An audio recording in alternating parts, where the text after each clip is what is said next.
Hello viewers! Have you noticed a strange metallic rattling noise that sometimes appears when starting the car, especially when it's cold?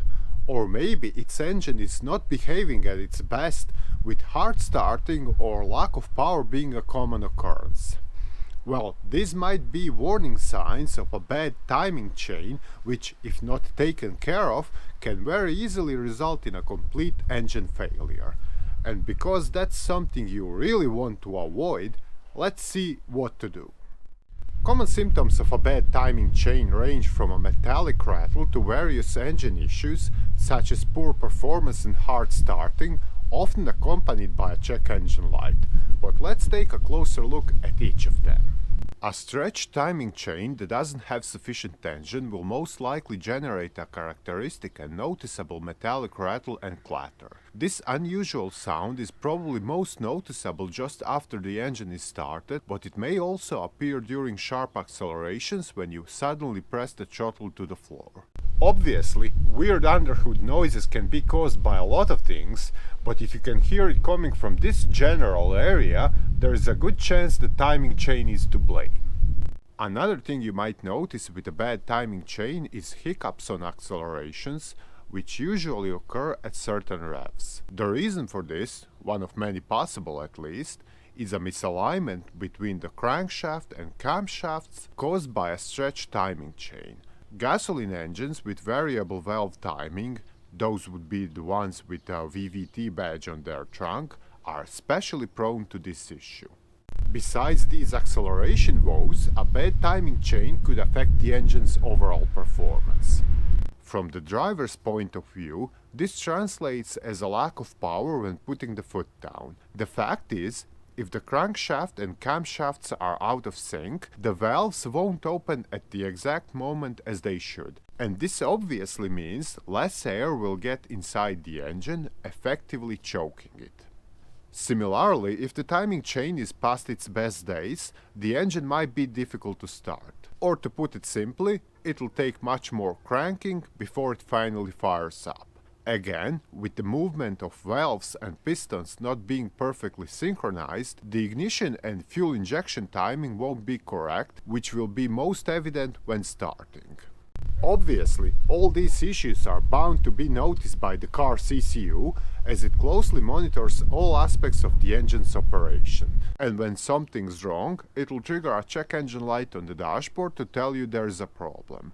As you probably know, to find out why this warning light is on, you'll have to plug in a scanner and check the codes. If the timing chain is the cause, you'll probably see something related to the camshaft position readings or, in some cases, crankshaft-camshaft correlation.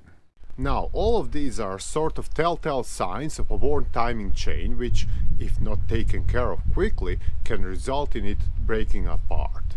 If that happens when the engine is running, and it almost always does, the pistons and valves will collide, causing catastrophic damage and outrageous repair bills. The timing chain connects the crankshaft on one end and the camshafts on the other, synchronizing their rotation and consequently ensuring the valves are opening and closing at the right moment, while the pistons inside the cylinders are going up and down. In terms of function, the timing chain does the same job as the timing belt, but its construction is far more elaborate. And to show you what I'm on about, I have assembled a set using all bits from my own car. The timing chain set is made of three main components. The first, of course, is the chain itself, which, unlike a rubber belt, is made of steel, giving it strength and durability. The chain goes around these sprockets, one bolted to the crankshaft on the lower side and the other two on the camshafts. Then we have these guides, which form a track for the chain to slide through as it moves between the sprockets. And finally, we have the tensioner, which is bolted into the engine block, where this movable part presses on the guide and, by doing so, keeps the chain under tension. Having seen this robust configuration, you might think the timing chain is virtually indestructible, but in reality it does have several weak spots, with two being the most prominent. One is the chain itself, which can stretch over time due to stress and forces acting on it, causing camshafts and crankshaft to no longer be perfectly synchronized. While the tensioner can compensate for this by additionally pressing the guides, this can only be done to a certain limit. On the other hand, we have the guides, which are made of plastic.